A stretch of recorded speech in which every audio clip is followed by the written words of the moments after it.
Greetings everyone. Welcome to the grand finale of the Vietnam World University's Debating Championship 2024. Thank you so much for being here tonight. So, soon it will be the end of an arduous yet exciting 10 days, filled with events we hope you will remember fondly, and debates that you undoubtedly have learned immensely from. Before we can say goodbye, there is one last debate that I'm sure everyone has been waiting for. The Open Grand Final! So, first and foremost, let's begin our show with standing up and please salute the Vietnamese flag. Everyone, please rise for our national anthem.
And now, I would like to welcome the 4 teams who have made it past more than 10 rounds of intense competition.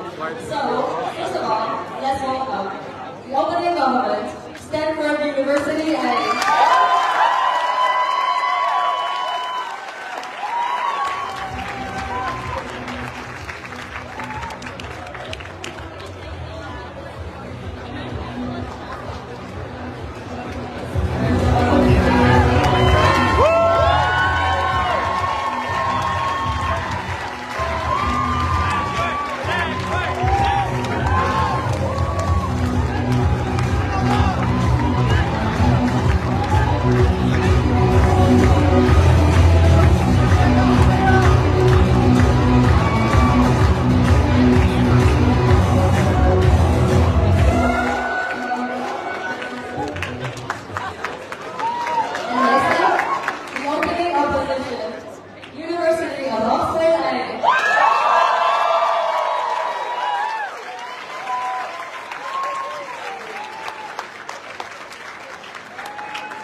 so we can proceed with the match.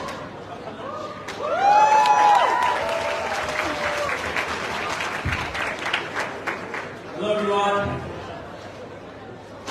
Welcome everybody to the Vietnam World University Debating Championship 2024 Open Grand Final.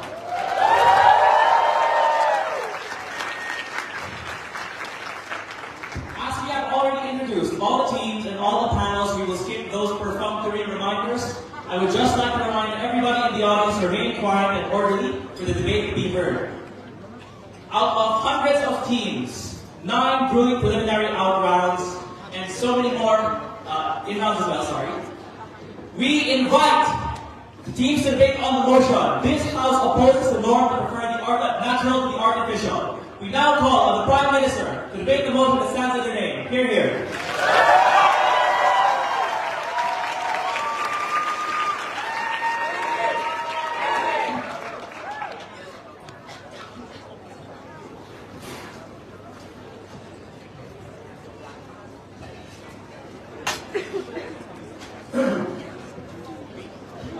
Before I start, I want to say something, please.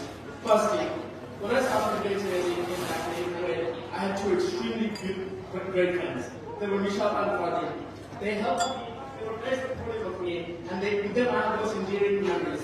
Today they are no longer here with me, but I'll not be here with them without them. This goes out to them. Second, I come from a small circle of debaters back in Bangladesh with those beautiful souls. I owe this to the 2 greatest coaches who are now my best friends, Adi and Sajid. I don't get to see them much these days, and I really miss them a lot. I really owe them everything. Lastly, I just want to take this moment to reflect on the Israel-Palestine conflict. For the past few months, we've only been thinking about it, and it's deeply troubled me. We hope, and I hope that everyone in this room recognize the privilege and on both sides of the conflict, innocent civilians are protected, so that Palestinians can be free someday.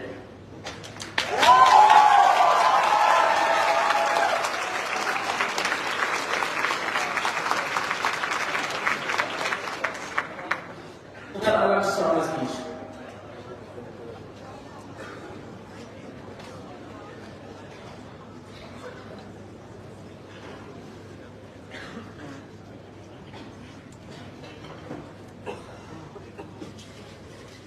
When the printing press was invented in the 15th century, the Catholic Church hated it. People were now going to be able to talk about what they wanted to talk about, spread their words far.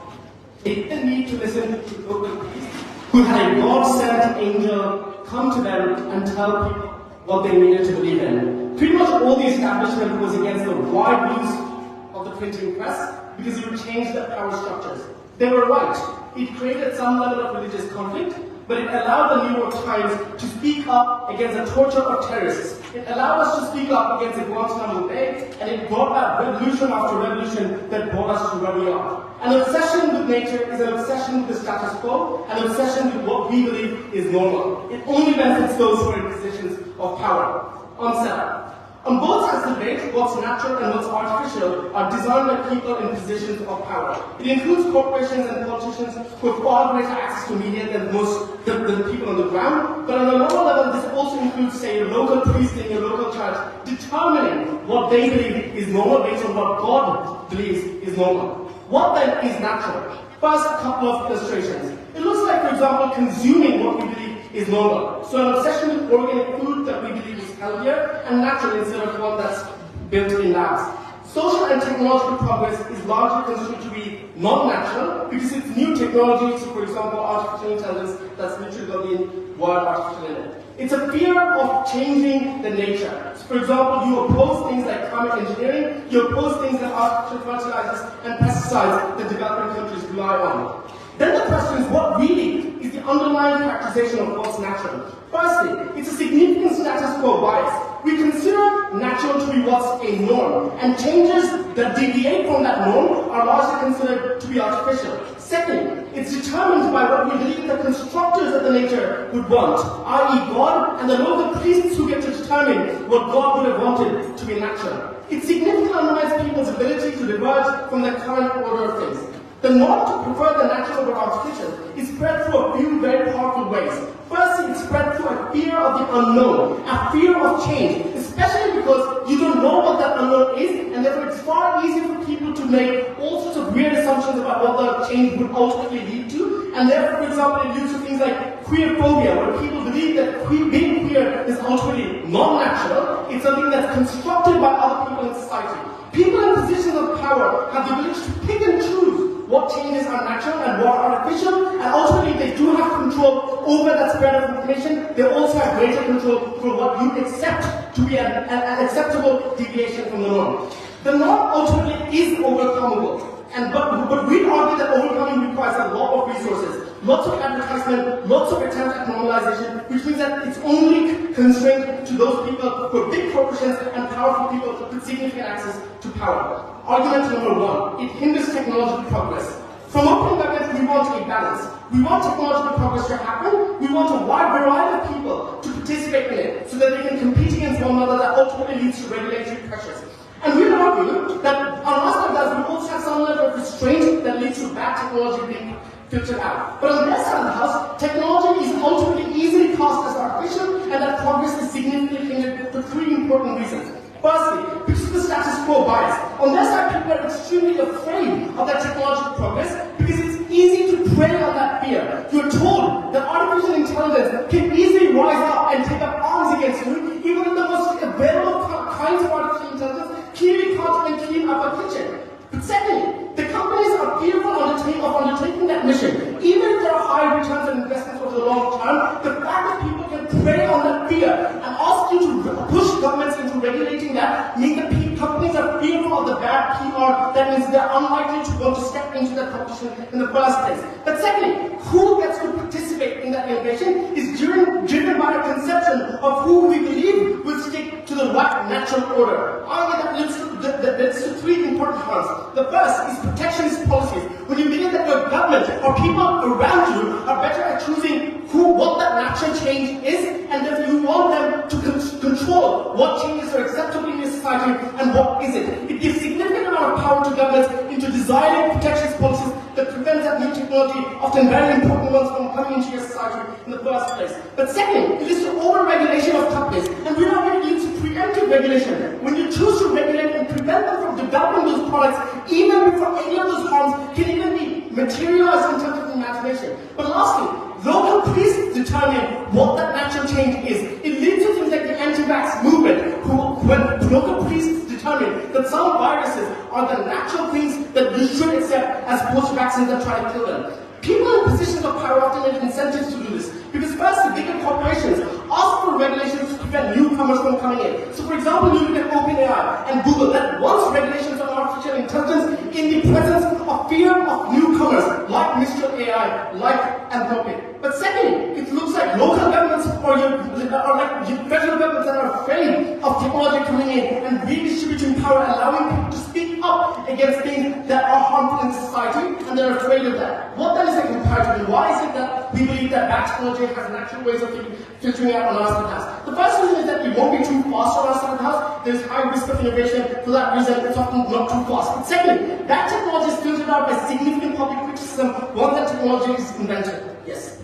Printing press and AI seem to be doing fine. So my question is, what has a bigger potential downside, over or under regulation? We would argue that it's not doing fine, i.e., for example, we argue that the current regulations of AI ultimately aren't good. I'm excited to hear your extension. Secondly, this hinders social progress. Firstly, it's a significant environmental exploitation. Consumption is driven by fetishization of the nature on their side. They need natural inputs. So for example, companies tell you that you should be consuming our energy because it's taken from nature as artificial things that companies have built, and it's ultimately going to piss off God, for example. And it's compounded by that fear. But normalcy drives that consumption. Deviations from that norm is ultimately massively criticized. They may claim that if you want to consume nature, you also want to preserve it. But we argue two things. Firstly, corporations who want people to consume that nature and ultimately are in greater positions of power because they have been extracting nature for the past many decades, or have greater amounts of power, and they want people to over-consume that nature instead of asking for regulations.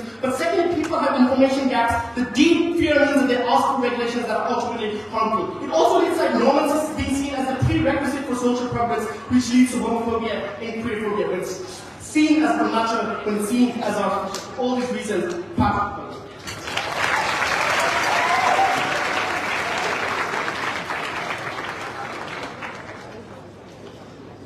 We thank the previous speaker for their speech.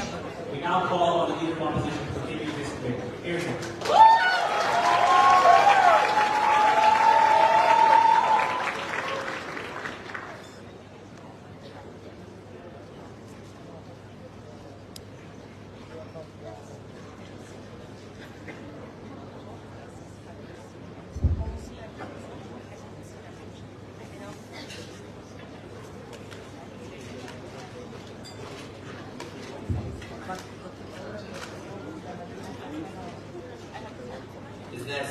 Is this working?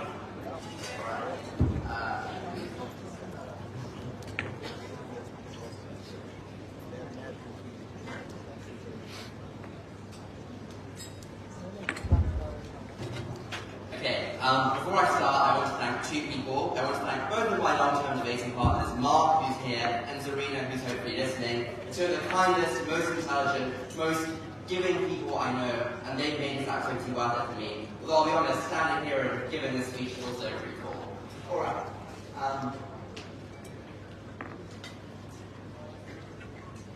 Humankind, for almost the first time, is now endowed with the capacity to destroy itself through artificial means. If the worst case of opening government is we slow that innovation down to some extent and make sure that it happens in line with preserving what is natural, we're very happy to cop that. In fact, we say that's a good thing. I want to be very clear about what this norm looks like. I think it's a general aversion to things that are deemed as unnatural. Things like telling humans not to play God, things that aren't as nature intended, and so on. There are cautionary tales in media, like for example, all the way back to Frankenstein, that continue to this day. It's entrenched on a day-to-day basis, and so on, which results in a general preference for natural things over the artificial, for almost ineffable reasons, like for reasons that people can't explain.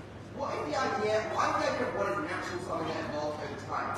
I think we set our norms based on the underlying conditions we face, which also evolve over time, and so what is seen as natural evolves naturally as well. But also, this norm interacts with other norms, like things like tolerance, for example, making sure the homophobe cons of open government don't really apply. But also, I know it's a particularly strong tool, this narrative, for progressive groups, because they can claim that what they're doing is perfectly natural. So, for example, LGBT groups being able to do this and argue that their love is as natural as any other love. They say elites dictate what is deemed as natural. But this is an assertion, and I think it's a false one, because everyone can see, and everyone is endowed with eyesight and ears, so they can see and hear and determine for themselves what is natural.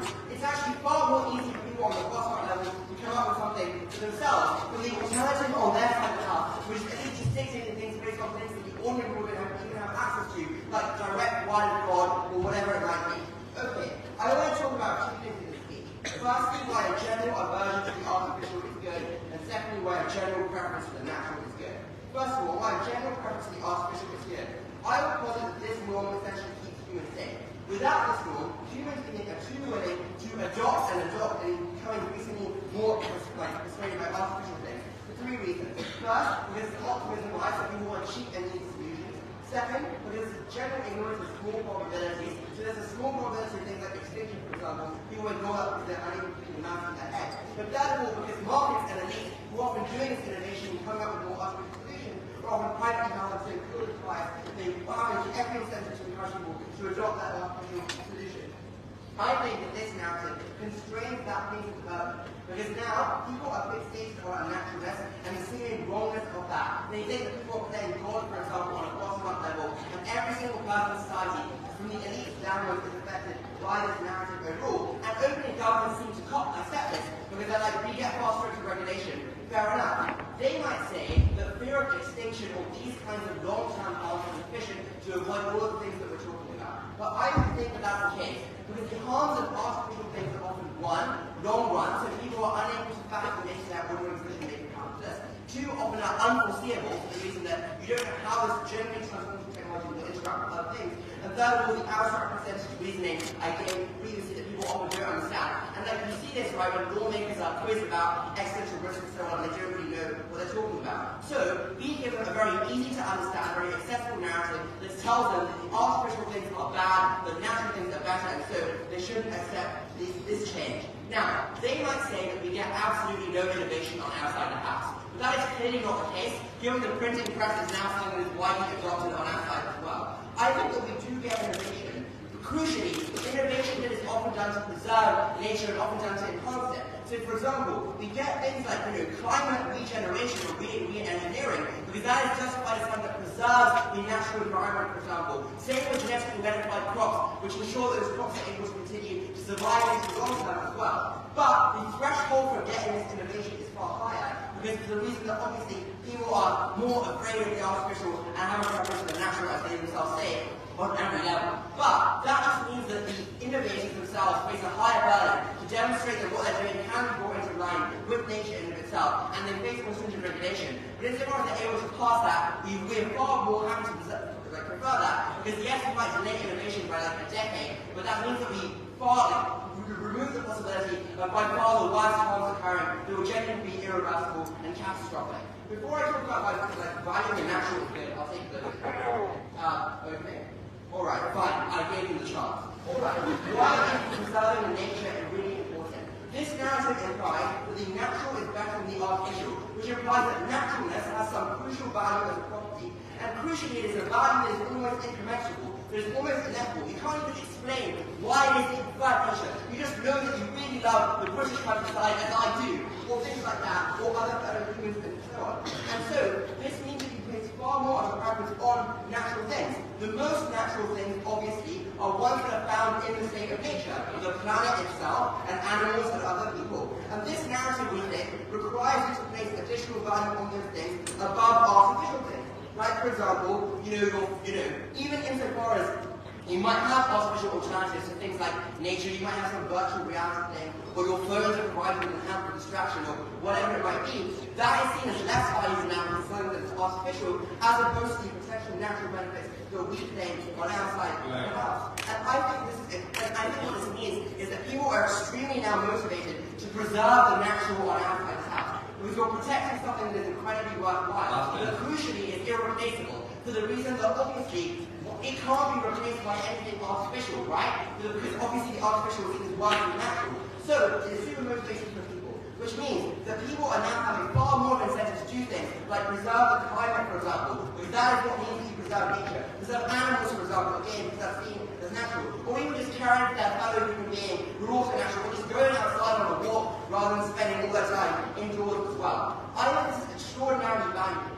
Even if they say that other narratives will be solutions to this, I don't think so.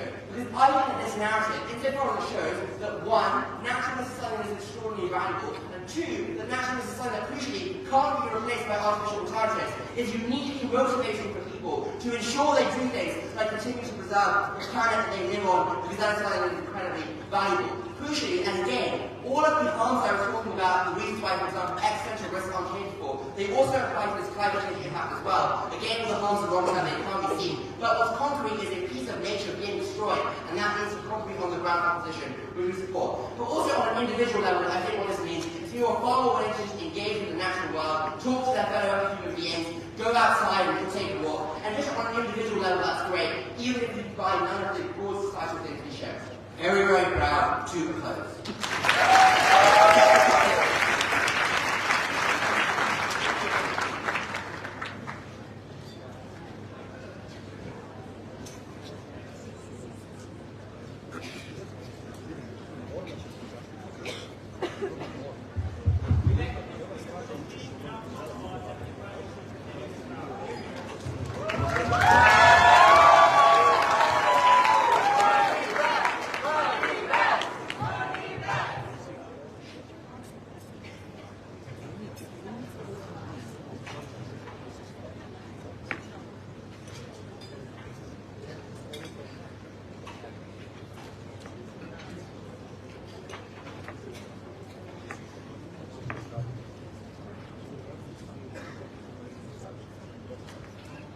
Can you hear me if I speak like this?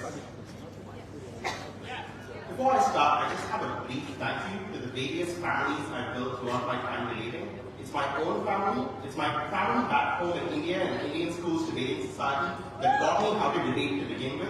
It's my family here at Stanford who really cherished me as a person. And it's my family and friends I made throughout debate, both within and outside my institution, who nurtured me. In particular, shout out to Vivian, Arthur, and Jubayer for helping me become the debater I am today.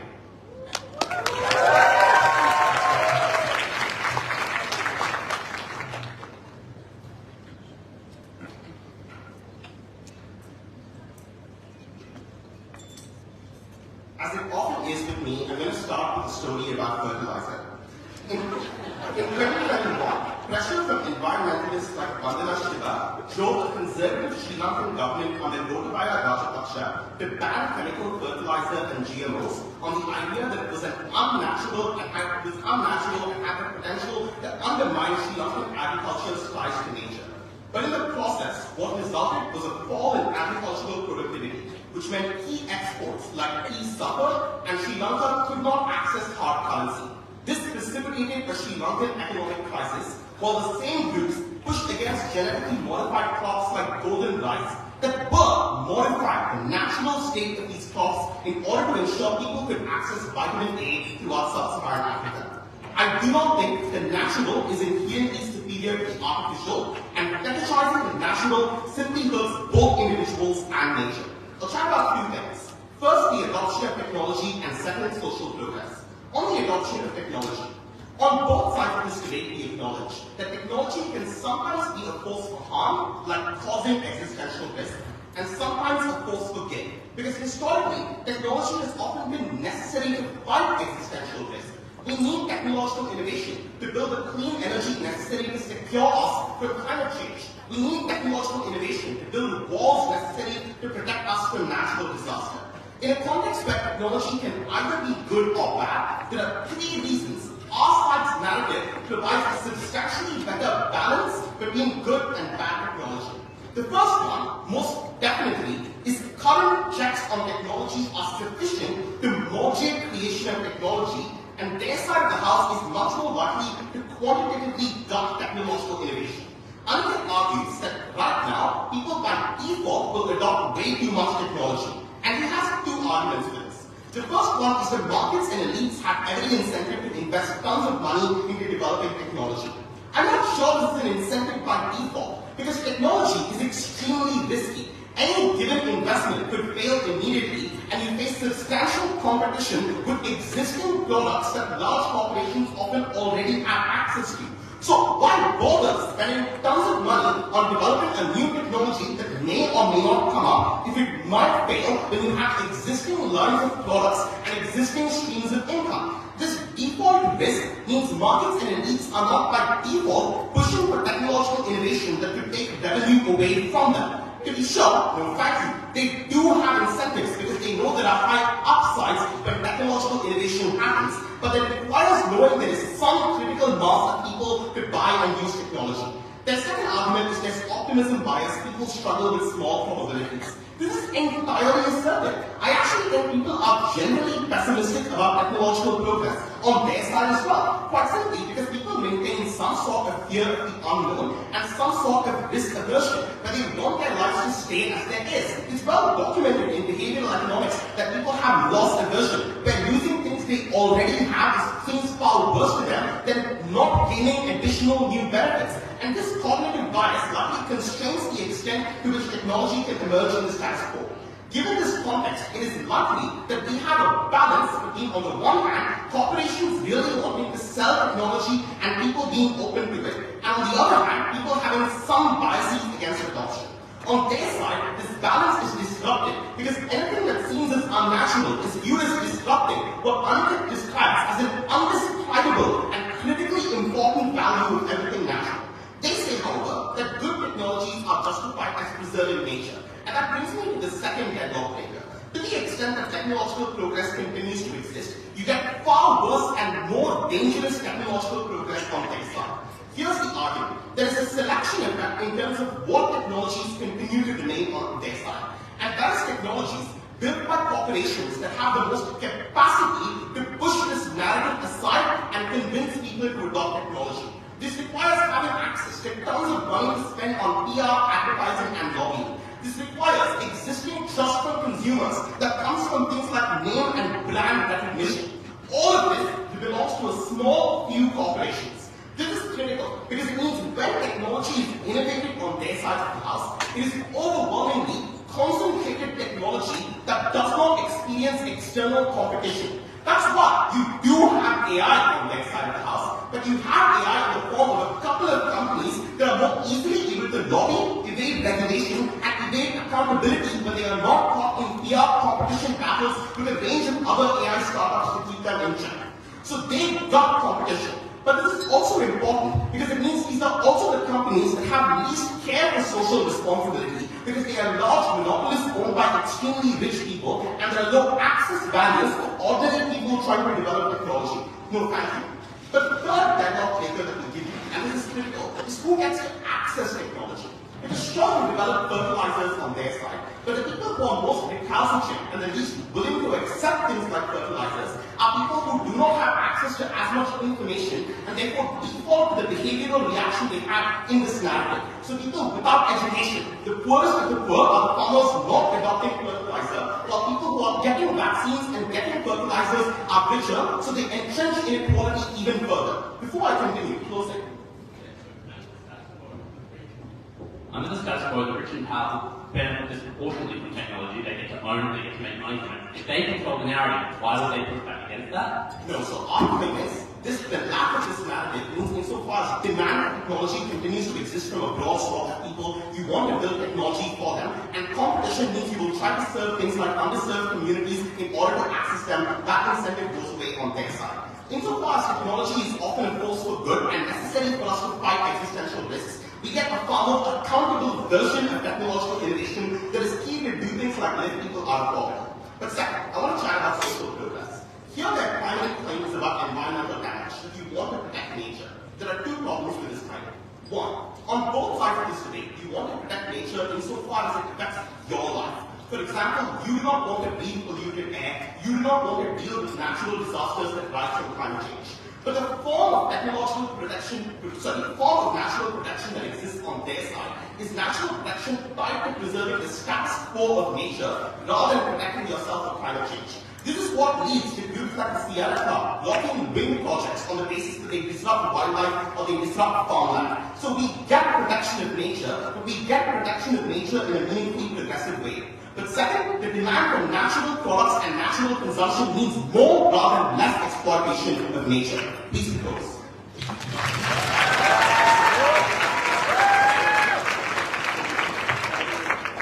We thank the previous speaker for their speech.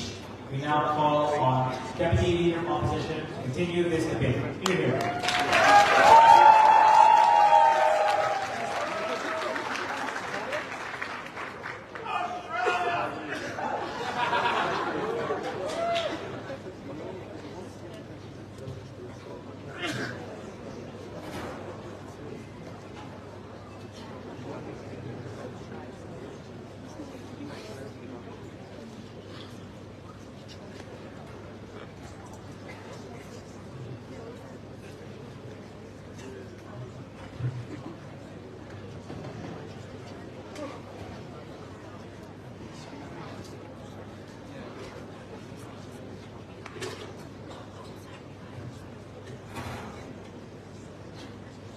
Just checking this audio is good.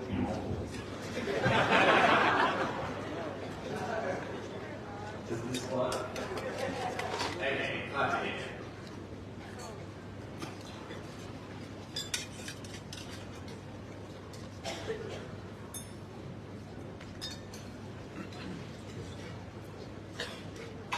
The first part of this speech will be devoted to the issue that is by far the biggest in the opening half, namely that of the development of new technology. Closing half, I'm probably going to try and say it's silly, symmetric, whatever. It's worth noting that by far the greatest change to any possible thing in human history is the development of new technology.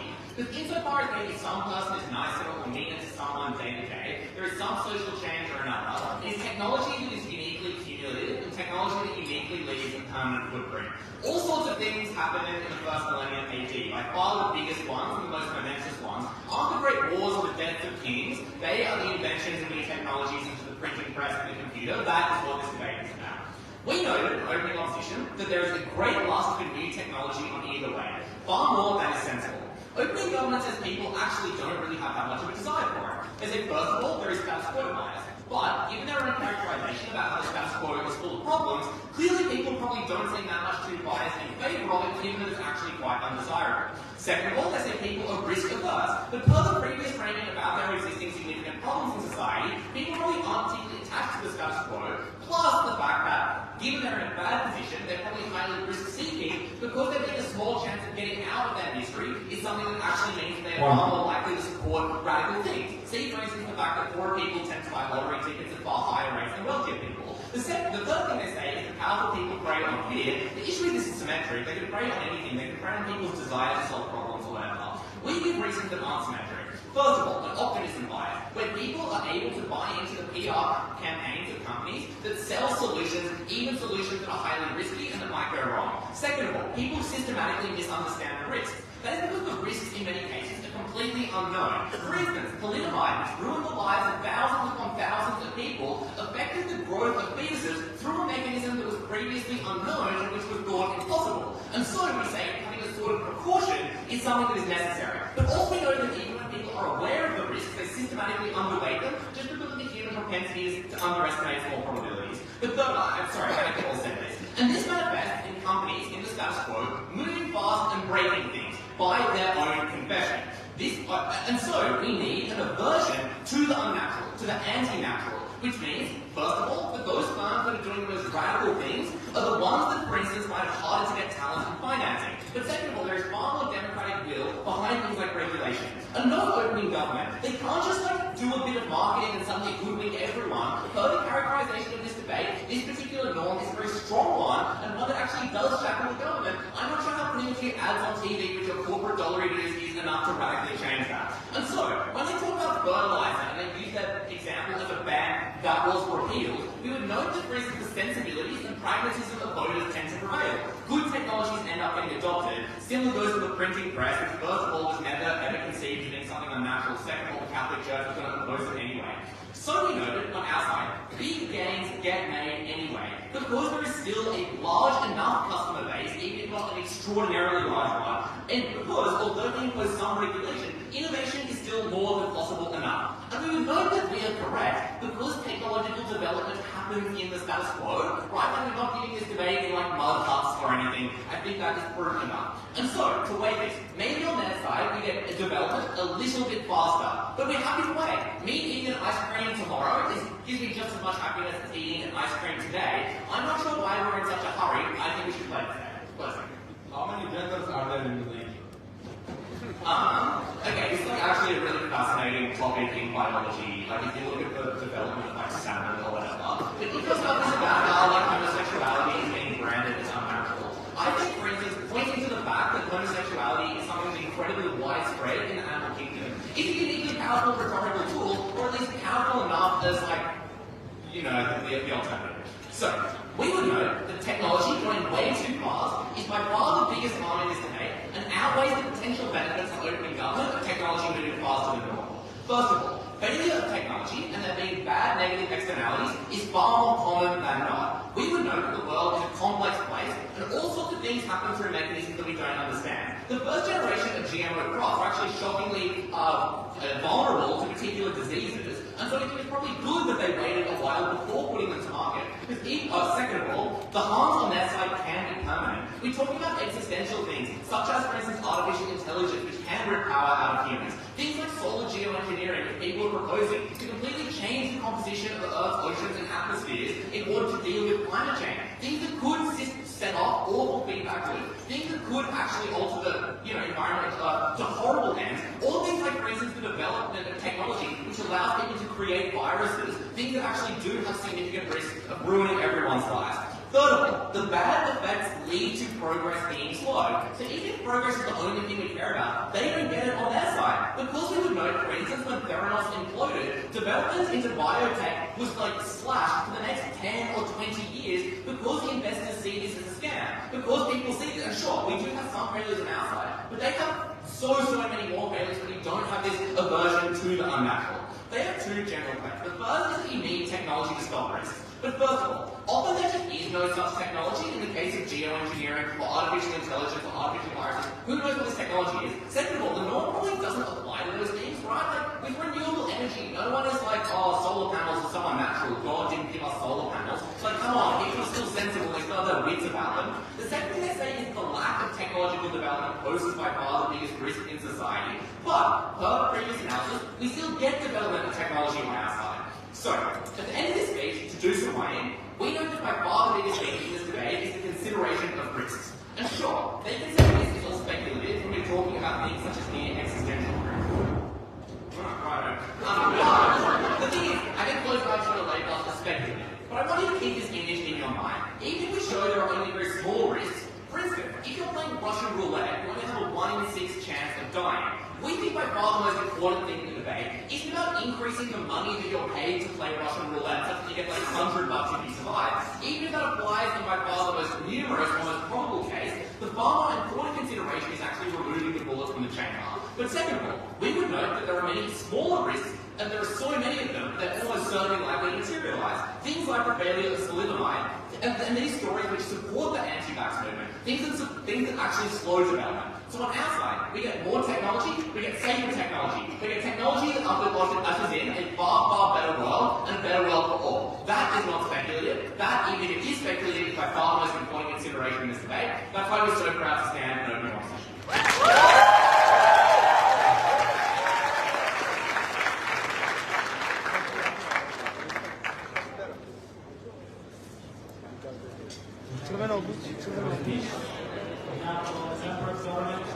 Open to closing debate. Hear, hear.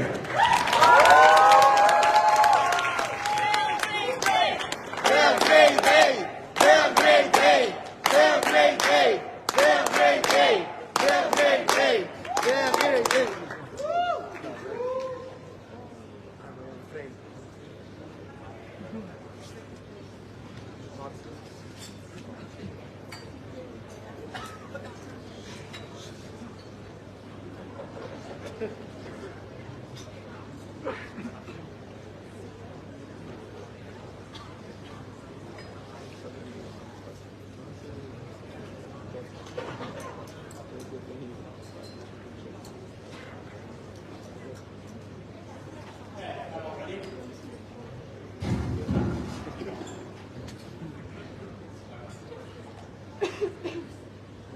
Someone generally hates technology. I really don't care whether we have technological advancement. Opening up says we do, opening up opposition says we don't care. We want to talk about happiness, about choice, about why people inherently don't have access to natural and opposition bench screws them over, and why in the status quo we're more likely to justify terrible behavior. Starting with the first part of extension, which is choice. Let's talk about one of the inherent things of the inherent parts of the natural. That there are things such as only two sexes. That we should all focus on procreation as number one thing that we should concentrate as species. That our natural stance is unchangeable and that we cannot do anything against it. What does this do? What does this lead to? We think that the narrative of natural is too strong for a couple of reasons. Number one, there is a narrative that there is only one way to lead a life. That nature told us how we should do our living, and this is the ultimate thing. Anybody who goes against this is inherently against nature. But secondly, the those going against the natural is heavily immoral. This was the thing that why is this so? Because number one, we live with nature and we were born in nature. That nature has an incredibly powerful narrative over us. We hate nature. Our blood and air is nature. It has an incredible say over us. Right? But also secondly, it is unbeatable. You cannot beat the tornado. You cannot beat natural disasters and those kinds of things. Nature has an incredibly coercive say over us, so you cannot do anything to go against this. What does this then lead to? It leads to the narrative that there is only one way of living life, which is natural, which is only what the nature dictated us to do, and everybody who goes against this is inherently immoral and like these kinds of things. Our claim for closing government is that nature has too much power over individuals and leads to unhappier lives in each and every one of them. We think that you cannot, on their side of the house, or on the chart, you cannot be in any shape or form different different than what the nature dictates from you. What does this look like? One, it looks like if you are good at math, you need to study physics. If you're a woman, you have to stay at home because this is your natural position where God and nature puts you. If you're tall, you need to play basketball, these kinds of things. You need to focus on procreation, on making new generation, these kinds of things. If you're gay, well, they might as well drop it. If you believe there are more than two sexes, well, fuck you, these sorts of things. So this is what the natural stands for. All of this is it is the people being generally unhappy because all of those who do not belong to the natural stance, do not necessarily apply to all of these behavioral standards, the nature arbitrarily set without asking us whether we like it or not, leads to people who do not necessarily apply to this to be much more unhappy. We think on our side, we have much more access to choice for people. You can be different because there is no narrative that nature dictates what is good and what is bad, and we necessarily need to live a life of natural and these sorts of things. You're also able to access those parts of your character which tell you that you are different, and that is absolutely fine. You can be gay, or you can be trans, or you can believe in different sexes and all these sorts of things because there is no specific natural order that tells you that you need to act in a particular sort of way. I think this is incredibly important because a lot of people who are either sexual minorities or any kind of different kinds of minorities necessarily live terrible lives on their side of the house because there is a usually strong narrative that tells them that there is something natural, they're going against it, that they're immoral for doing such things, which means that they want themselves feel necessarily worse because they necessarily feel like they're immoral actors and they, their lives are just screwed over and these kinds of things. It also leads to other people screwing them over because they're unnatural. This means that you necessarily guide your behavior in these sorts of things. The second thing is that you're much more apologetic to bad behavior. What does this look like? We are more apologetic to things that we feel like are more natural, such as aggression, which is the natural for all humans because this made us survive, which is violence, especially those who are weaker than us, such as women and these kinds of things. It also apologizes great culture because it is natural for men to be sexual and to want to have sex with women and all these sorts of things. Why?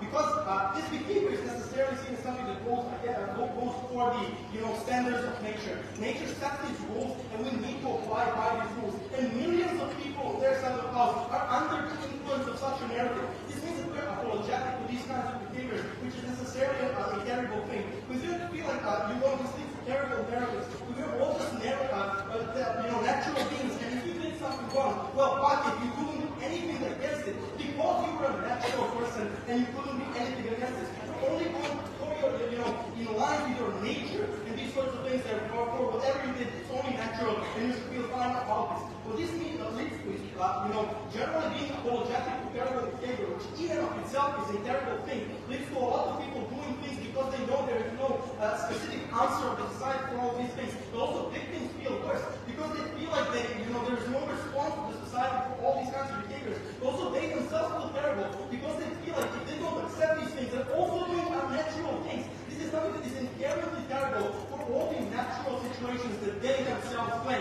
We don't care for the advancement of technology which might not happen. We don't want people to feel terrible and unhappy because they're going against nature. Because the nature sets some laws we never apply to right away, we never agree with right away, and that we need to abide by them. We think this is something that is terrible. Further, a lot of people just do not have access to their natural. Look at beauty, for example. Beauty is very limited, and natural beauty is seen as only white beauty and these sorts of things.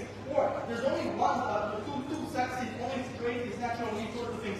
Millions of people do not have access to what is considered to be beautiful and these sorts of things. We don't necessarily, we feel like lots of people just don't necessarily, belong to the group of, the group of what nature tells us is natural and those sorts of things. Millions of people do not belong to these chambers and those sorts of things. What this necessarily leads to is people being more disenfranchised. Because if you're terrible and you don't necessarily belong to what is considered to be a natural beauty, a natural sex and these sorts of things, you're necessarily being taken down, you're necessarily feeling worse. But also secondly, it leads to people being much more prone to try to achieve the unachievable, to try to become what they are not, to try to do sex changes and these sorts of things without having the ability to be what they are. We think that the comparative is not worse on their side. On our side, people are much more happier because they're able to live lives that they belong to. Because there is no natural law that we necessarily need to abide by. Because women are free to do what they want on our side of the house. And because there's no apologetic behavior to all the terrible things that they do on their side of the house. Because we can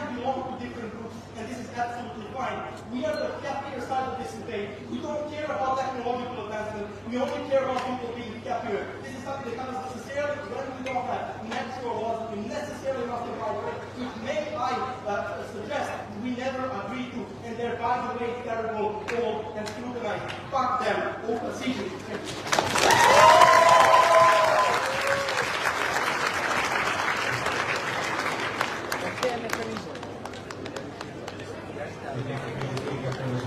Now call the member of opposition to continue this debate. Here it is.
Can you hear me?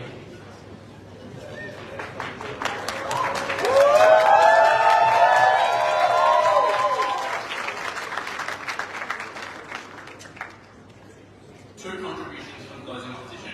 First, we will explain why there is an asymmetry in this debate, why the harms are substantially larger than the benefits of going too fast. And secondly, we'll explain why every person and every decision they make is well served by having an aversion to things that they perceive to be artificial. Briefly on closing government, their extension is to suggest that there's some set of things which are natural, which are bad, and therefore we should have a norm against that. The problem is that while this is true, there's also a set of things that are bad that are artificial. There's a set of things that have been created, and we would say on the way that the set of things that have been created, the set of things that are artificial, constitute the vast majority of the bad things that humans have done. Oppression doesn't happen without people to construct those systems of oppression. Slavery doesn't emerge from the natural world. It emerges from the choices of people. So on the way, we would rather that we stop a set of things that are stopped on our side than we stop a set of things that are stopped on their side, if we believe their extension. Let's start with why there is an asymmetry in this debate. Because opening government says, well, we need to go further. Opening opposition says, well, we need to stop things before it goes bad. Both of those are true, and it's somewhat unclear at the top of opening part whether the benefit outweighs due cost. Yeah.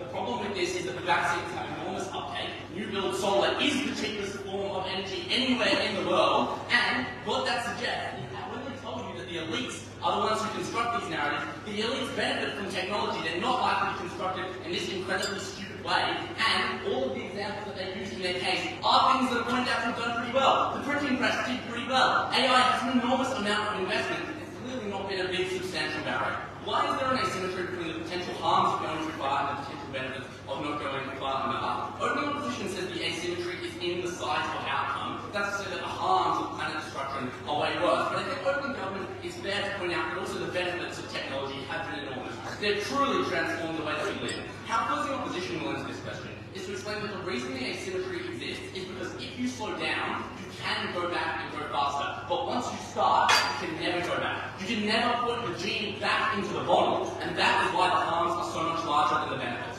Why can you never put the gene back in the bottle? First, because once you adopt technology, you give an enormous amount of power to the people who own and control that technology to shape the decisions that people make, to shape public discourse. That is for two reasons.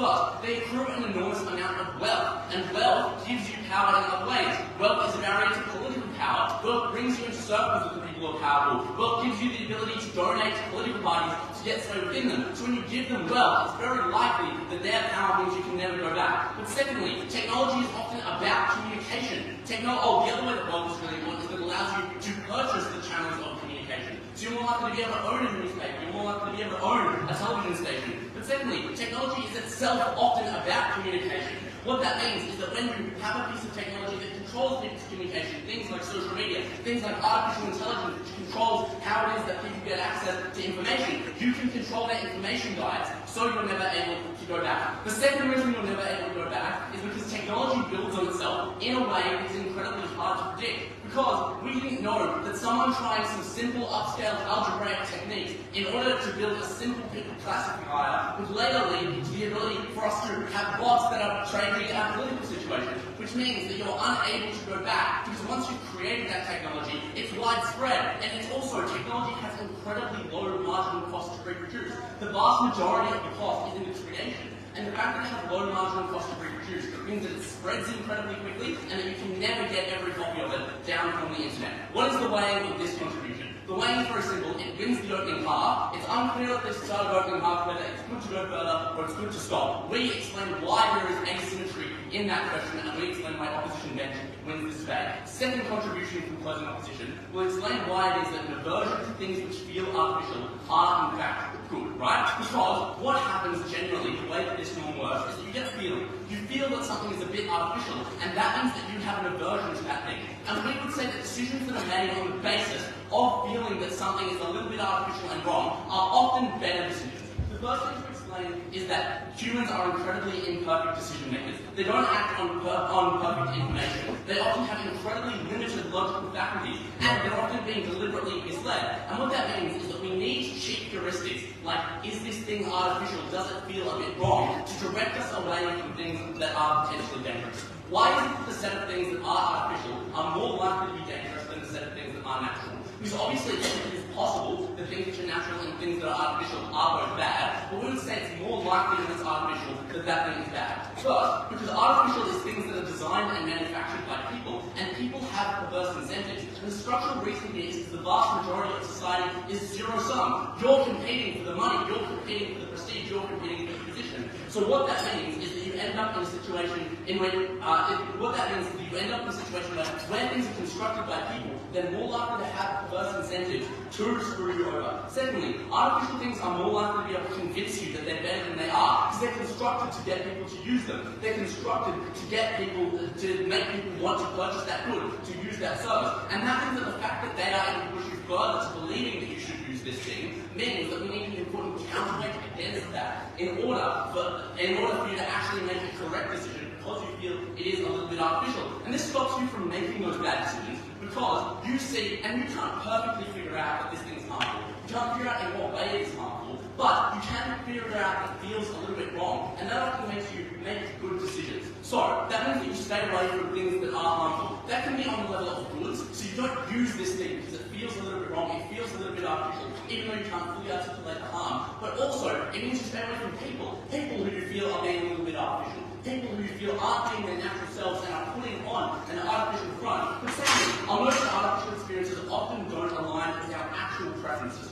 right? And that is for the reason that the sets of things that we as humans want, we don't always perfectly know. We don't know how it is that we're able to get our sort of underlying preferences. But we have a set of cheap heuristics on which we make decisions that we think fulfilling those heuristics will lead to the fulfillment of our underlying preferences. But when things are artificial, often they're able to play on that distinction between the heuristics we're using to make decisions and the actual good decisions that are being made. They exploit that gap, and they're able to deliver you things that you think are good because they meet your heuristics, but not able to deliver you things that are actually good. So that's why you do things like drugs, which you believe are good for you because they meet your cheap heuristics of dopamine without actually leading to your underlying preferences. So that means that on every decision that every person makes, where they feel that something is artificial, they ought to stay away from that thing because it's probably the worst decision.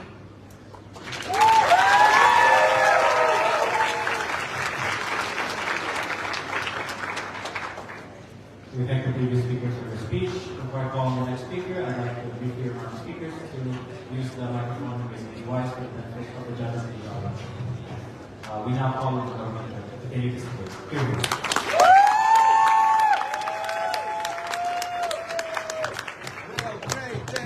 Belgrade A, Belgrade A, Belgrade A, Belgrade A, Belgrade A, Belgrade A. I'll frame.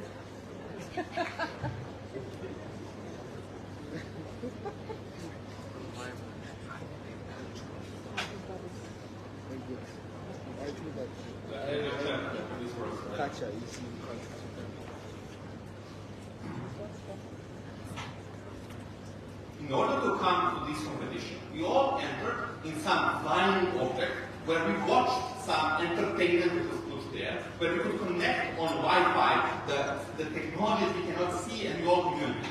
Some people here couldn't be here, so they debated via computers. People can buy sex robots to sleep with someone who looks like a human but in fact is a robot. We can use ChatGPT to ask you many things like rephrase this motion, rephrase this symbol sign, write me, I don't know how to say, CD or something like that. I'm really unsure why we need, what is the difference in terms of the amount of technology. Surely, OV is able to cherry pick some of the few very rare examples that sometimes maybe will have some technology that might be stopped by, this particular idea. But we believe that it is so fucking marginal that they cannot be able to win. That once in 20 years Sri Lanka banned GMO. Because they might ban it for some other reasons. I'm not sure why it is uniquely going to be banned solely through this. And this is something that the opposition points out, there are many ideas. But the opposition has the opposite problem. Because opposition is behaving like if we stop the natural from fetishization of nature,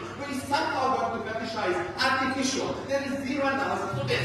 The only reason that they give us, firstly, there is optimism bias. That's completely not true. We believe that there is also the idea that we don't want the world to be destroyed. Specifically, if they are experts in this field, if they are working on this technology, which also have response to you as well, means that they are aware of potential risks. And note something. What is more likely to be for people? To care about something that is so dangerous that they might destroy the world? People usually panic through this. So even if there are fewer voices that are actually going to talk about the harms of certain technology, we believe that these voices will be more louder because people perceive them as, they have a huge consequences on my life, right? But also, they never explain to you why these technologies are likely to actually be developed, etc. But they also don't tell you, how exactly they are stopped from the natural. We believe that in many situations, many of these technologies I mentioned are actually being developed in this kind of small as well. We are making the AI, we don't know whether it's going to destroy the world or not. We are making many different technologies that is, fracking, destroying the world, etc. It is not necessarily the place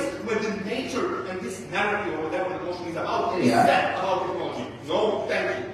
Moreover, what I tell you is, closing position in the couple of new lines that they are, that people have cheap heuristics. And they say, artificial is better than natural. The only reason they tell you is that artificial is made by people. Sure, but this means that every single part of the process is actually also made by people. It means that these people who are experts who created these things are aware of these flaws. It means that in each time when you make that thing, you actually scrutinize it and think about it. It means that maybe your competitors who want to make some other things also scrutinize it. But also, if they want to run this case, they need to explain that inherently natural is better than this. They cannot just one line say, sometimes it is, or something like that. There are many things that are not, particularly like childbirth. Like before the advancement of technology, childbirth was the most painful thing in the world. It still is, but there are many ways how you can alleviate it. But not only that, many people would die from being born simply as a consequence of this. Now, these things have changed, but also what is perceived as natural is important. Because you might perceive that there are certain things that are natural,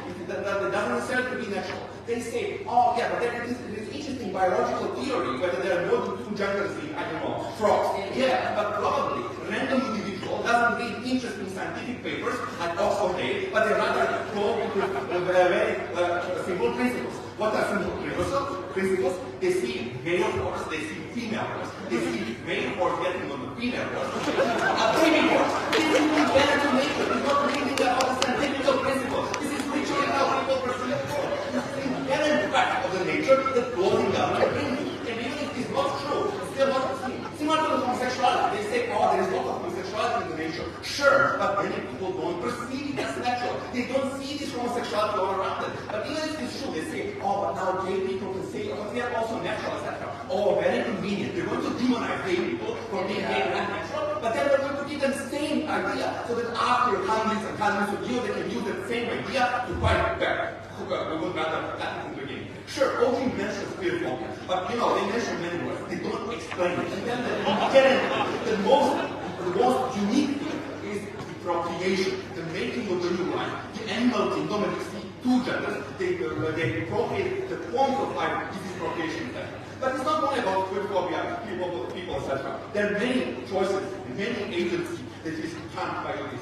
Note that the most often question that I'm asked by my elders is when I'm going to get married. If I say that I'm not really thinking about getting married for some reason that I'm not going to disclose, you know, I think that this is that is odd, but you should. It is natural. It is known that from the beginning of the world, man should go with a woman and make babies, etc. We believe that these marriages harm many people because they put them in a relationship and in a partnership they don't want to be part of. They force them to give like childbirth, to go to the long-term commitment of bringing another life to be the permanent for the end of the life. Specifically harming women as well, because they are also harming their career, etc. Because by nature they are seen by people that naturally they should take care about kids, etc. These are the harms that we explain to you, and we derive them from the inheritance of what nature is. Open it up. Your opening statement determines top-down narratives on both sides. We show the definition of what's natural is more accessible than alternatives like the word of God. If people have direct experience of nature. We tell you it's not, because you see the nature all around you. You see the basic principles, and these basic principles are usually seen as, you know, sort of oppressive. But even if elites are going to be powerful on both sides of the house, we tell you that argument of nature is the strongest, because you see the nature as existing from the beginning of the time, and it's going to exist forever. You see it as inherent, you can actually not change it. You see that as a sort of thing that is immoral, you know, literally called, you know, in some countries where homosexuality is prohibited, it's literally called unnatural sex, right? So it's seen as immorality. And fourthly, you just use it to the basic ideas like two genders, etc. So for these reasons, even if elites are going to be powerful on both sides of the house, the fact that these narratives are so coercive because of these 4 or 5 structural reasons means that they will be able much more to oppress people and to put them in choices that they don't want to have. But there are also other choices in terms of generally what's going to do those life. If you are gifted at something or beautiful or seen naturally doing something, you are perceived that you should do this because it's seen as a nature call. It coerces your choice in terms of what you should do for your life, what you do for your career. It's going to take the most part of your life. We are the only thing that tell you that this debate is about fucking technology. This debate is about the choices and explain how uniquely this content closes the government.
That is when we face real harm, real danger. At the conclusion of the opening part, we might about whether people make good choices or not, and whether or not we should be more hesitant. We give you the most concrete reason why technological advancement must slow down. Because once it has started, it cannot stop, and therefore that choice is important. Therefore that choice must be considered. That is the intention of this debate. And additionally, we explain to you why people make those choices terribly, and therefore we need this heuristic of the natural. Firstly, just weighing the opening opposition. Secondly, a response to opening government, and then finally responding to opening government. Firstly, let's talk about opening opposition. This team says we need to be hesitant and slow down so that we make the right decisions about what technology to develop and how. They claim this is the ball in the chamber and that we are in the midst of constructing our own demise. The problem with this argument by opening opposition is that this is only a bad thing if we cannot go backward once we have advanced. At the end of opening opposition, you definitely should believe that we make better choices. But it's totally unclear to me why we should be so incredibly risk-averse in our decision making. Because this team gives you lots of reasons why innovation is good. And it's unclear why we cannot innovate first and then implement regulation. Why we can't do things like build artificial intelligence, witness whether it benefits humanity or destroys it, and then outlaw that technology if it is bad. Which means there is a totally unproven harm conclusion of opening competition. The necessary burden they bear on the group is why it is important to make that important decision. And we give you the reason for that. We explain firstly that once you create technology and that technology becomes popular, it invests in creators of that technology with a huge amount of control and power over society because of the wealth that it gives them and because of the influence it gives them over the creation of regulation and over the creation of direction for future technological advancement. Secondly, we tell you that it makes technology something that people are dependent on and rely on, that things like artificial intelligence, that things like the technology we have today become integrated into our lives such that people are unwilling and hesitant to take it away from their life once they have it because of the uncertainty that removing technology creates. And thirdly, we tell you that technology builds on itself, which means once you advance in a particular direction, it is hard to go a step backwards and reverse and start advancing in the opposite direction. Once the ship hits its angle, it cannot change its direction, and that is why we must be cautious. Why is this important? Firstly, opening government gives you good reasons why innovation is important. So obviously, faster innovation is better if you can save lives and if you can save our planet. You should only slow down, therefore, if you have a very good reason to, and we provide you that reason. But secondly, at causing opposition, the harm of technology is exponentially larger than it was at opening opposition, because it lasts substantially longer, and that is what's necessary to create the scale of harm that opening opposition relies on to anticipate. To fully destroy the planet, to fully destroy the humanity, it needs to exist for a long time, and you need to have been persuaded that humanity would have been able to correct course. We provide that necessary structural analysis.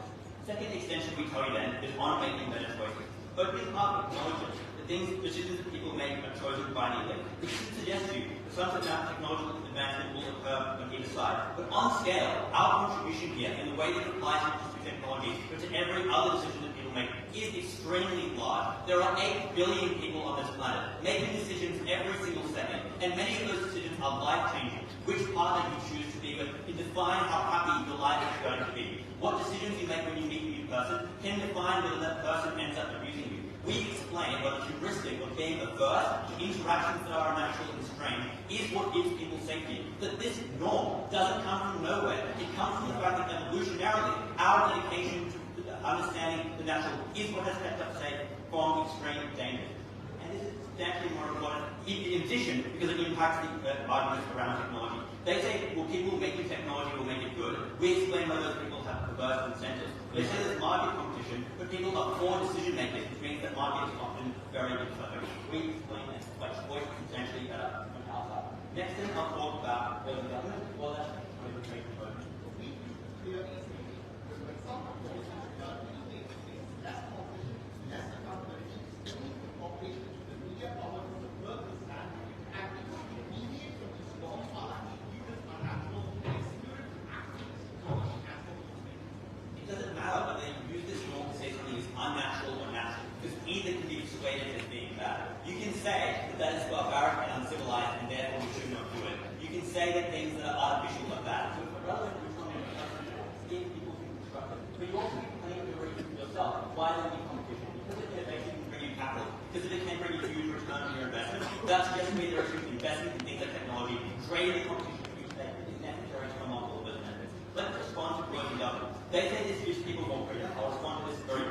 Firstly, huge portions of this are derivative to opening government, so even if you believe their contributions are useful and good, in combination with what you can actually indicate them something important. But secondly, they have the same problem as opening government. Is that society defines it as natural and artificial, then you can just as easily say that being gay is animalistic and unnatural and bad and therefore we should have it. You can say that women having to do work is uncivilized and primordial and what they had to do back before we had civilization. All of those things can be true with either side, which means it's totally confusing how this changes what society deems as good or bad and how it changes the way that people is enforced. They say the natural has been around for a long time, so people can determine what's natural and what's unnatural. This is untrue. Society artificially constructs what is natural and what is unnatural in many of the instances that they describe, which means that society is able for centuries to put things in boxes. This is natural and this is artificial. And if you believe that people in power are the ones determining what is good and what is bad, they do so in the same way on both sides, which promotes closing government, okay? And also opening government's argument around how this impacts the choice and how this impacts the issue.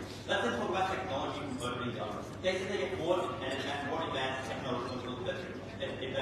Obviously, skepticism exists on a scale. We could have too much of little skepticism towards it. The first problem with their argument around risk is that things that are unknown and risky don't always deter people. People have a desire to discover the unknown, and discovering the unknown and the fact that things are risky is often what drives the most advanced technological advancements. And often, things like technology discover things about natural which create them safe and false. But secondly, people are obviously highly rewarded for taking on risk. And that is particularly true in tech for the reasons that we described, which is technology builds on itself, which means the tech sector, unlike other sectors, has a particular first mover advantage and gives people huge returns when they are successful. So it's unclear to me why there is such a monopoly, inherent monopoly around things like technological advantage, such that we necessarily need this norm to push back. What is, I think, probably just regular market forces acting separately to this norm. And thirdly, obviously this norm is not totalizing and all consuming. There are other norms that exist in society and other norms that suggest that we should create technology. So it's totally unclear to me, but this is the norm that is necessary to get the right path, to stop technological advancement. For three reasons, very powerful.